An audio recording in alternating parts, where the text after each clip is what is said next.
ebidensya, resibo, walang lusot ang may atraso. Dahil sa takot, 4 na taong itinago ni Abby ang ginawang pang-abuso sa kanya. Hanggang nitong March 2023, nabasa ng kanyang inang si Evelyn ang pag-amin niya sa ginawa sa kanya ng matanda. Ang suspect, kinilalang si Conrad Roma, 60 taong gulang. Agad lumapit si nanay sa Barangay San Isidro Violence Against Women and Their Children o VAUSI Office upang magsampa ng reklamo tungkol sa nangyari sa kanyang anak. Tinulungan namin na blatter, kinabukasan ay nakipag-coordinate kami sa WCPD. Inilapit sila sa Philippine National Police o PNP Rodriguez Rizal para tuluyang maisampa ang kasong rape laban kay Conrad Roma. Kahit 4 na taon na ang nakararaan, pinayuhan sila ng Rizal Police na magpa-medico legal. Kukunan ko ng affidavit or salaysay yung complainant at victim natin. Then after po noon, dinala ko po sila sa aming forensic group upang mapa-medico legal yung bata. Kung may makitang laceration at para po rin mag-ebidensya doon sa kaso namin na isinasampa sa suspect. Nang lumabas ang resulta, tugma ang medico legal sa sumbong ng bata. Hawak ko ang mga resibong aming natanggap mula sa mga otoridad. Ito ang kopya ng medico legal na nagpapatunay na positibong hinalay ang biktima noong 2019. Kahit lumipas ang 4 na taon, hindi may tatago ang madilim niyang karanasan. Nanalangin talaga ako, sir, na sana negative. Siyempre kasi, at least kung negative po, makakaluwag ka bilang magulang. Mapapaisip ka na, yes, negative. Pero hindi, sir, lalo tagang gumuhumundo ko. Isinampa ang kasong panggagahasa laban kay Conrad Roma.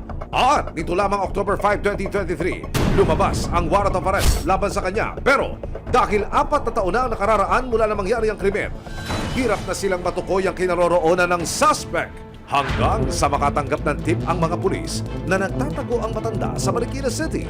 Agad namang tiniktikan ng operatiba ang pinagtataguan niya. Diyan mismo.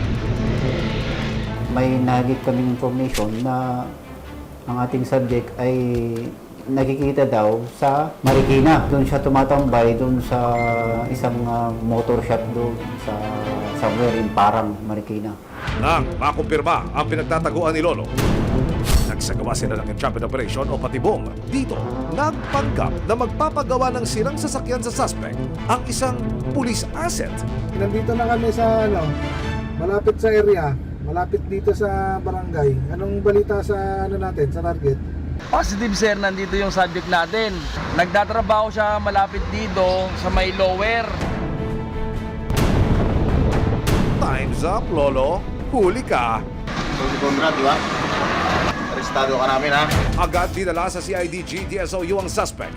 Nakapanayam ng resibo ang inireklamong si Conrad Roma.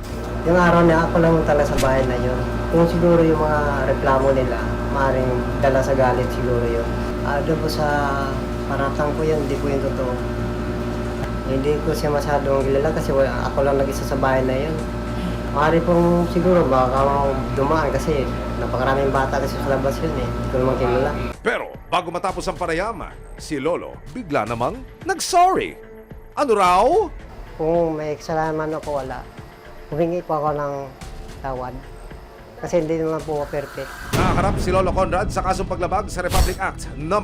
8353 o Anti-Rape Law of 1997 o panggagahasa. Dahil po yung insidente is nangyari noong siya 8 years old po, then pasok po siya doon sa ating violation of 8353, statutory rape po.